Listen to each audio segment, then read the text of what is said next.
industry as demand slows with restaurants closed and a reduction in cruises and flights. Fox News correspondent Molly Line is live in Boston with more on this. Molly? Dana, those that make their living from the sea are looking for ways to weather this storm until the COVID restrictions are lifted. From fishing to lobstering, many boats sit idly at the dock. The closures of bars, restaurants, and casinos has slashed profits. Lobster is a billion-dollar industry in Maine. The product sought after across the globe, but moving it is a logistical nightmare. If you are flying on an Emirates flight out of Boston to Dubai, there are live lobsters in the belly of that plane. And with that transportation not happening right now, we're not able to get lobsters around the world.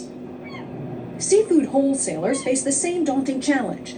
The Gigalone brothers founded Fisherman's Wharf Gloucester on the Massachusetts coast in 2008, moving millions of pounds of fish, scallops, and lobsters.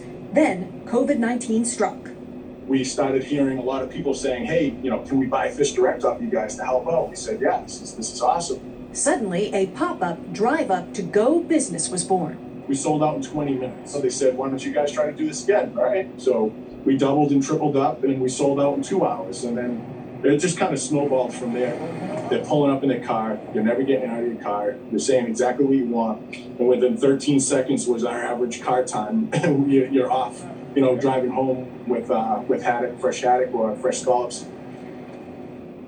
The community support is preventing layoffs and also keeping that wharf afloat as the industry overall faces an uncertain future. Dana? Molly Line, what a good story. Thank you. At least 12 states seen an uptick in domestic violence cases as stay-at-home orders force victims into close quarters with abusers and make escape more difficult than ever. Erin Neely Cox is a U.S. attorney for the Northern District of Texas and chair of the Attorney General's Advisory Committee. Erin, thank you for joining us today. I'm assuming that these upticks are being seen across the country. What is law enforcement trying to do to protect them, and how can we at home help? Well, first of all, thanks so much for having me, Dana. This is an important issue because we are seeing an uptick in domestic violence calls across the United States. My U.S. attorney colleagues and I have been in constant touch with our local law enforcement, and they're just as worried about this issue as we are. And obviously, the state and local law enforcement do the heavy lifting with respect to domestic violence calls, but the feds do have a role here.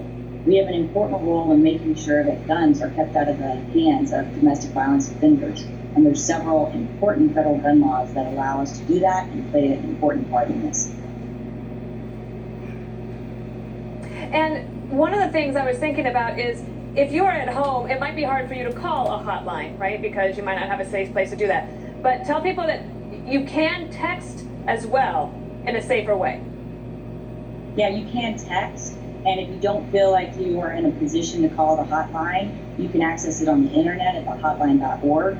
And, that's one of the things that we're very concerned about, too, because domestic violence victims, they may feel like they're safer at home. They may not want to go to a shelter or a medical facility right now because of the risk of coronavirus. But that may or may not be the case. Mm-hmm. We know, which tells us that when a domestic violence offender is in the home with someone who has a gun, the risk of homicide goes up 500%. So we want to make sure that the victims know there's a place to call and a place for them to go to get the support they need.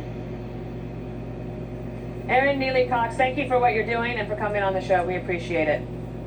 Absolutely. Thanks for having me, Dana. And a promising new treatment in the fight against coronavirus, why scientists are hopeful. And Ben Shapiro will join me on how the new stimulus package can help mom and pop businesses. Hang on.